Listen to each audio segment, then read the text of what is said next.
Hello hi అండి, నమస్కారం.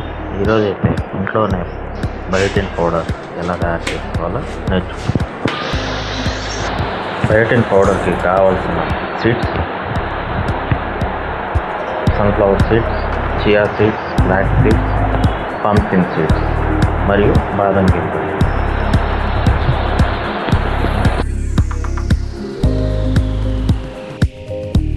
ఐదు నిమిషాలు అయితే పెనంలో వేసి రోస్ట్ చేసి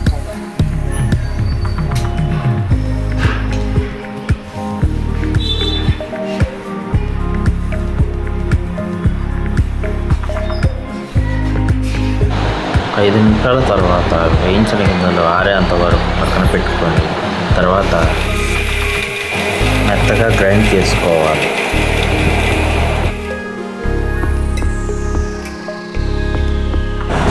రెడీ అయిన పౌడర్ను ఒక కంటైనర్ తీసుకొని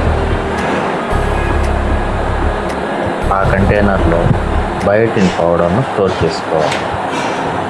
రెడీ అయిన బయోటిన్ పౌడర్ రోజు 2 టేబుల్ స్పూన్లు పాలల్లో కానీ నీళ్ళల్లో కానీ కలుపుకొని తాగవచ్చు. ఈ ప్రాసెస్ని నేను 3 months నుంచి చేస్తున్నాను.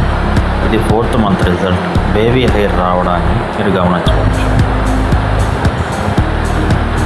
ప్రాసెస్ని క్రమం తప్పకుండా చేయడం వల్ల మీరు బెస్ట్ రిజల్ట్స్ చూడవచ్చు. ఈ వీడియో మీకు నచ్చినట్లయితే లైక్ మరియు సబ్స్క్రైబ్ చేయగలరు.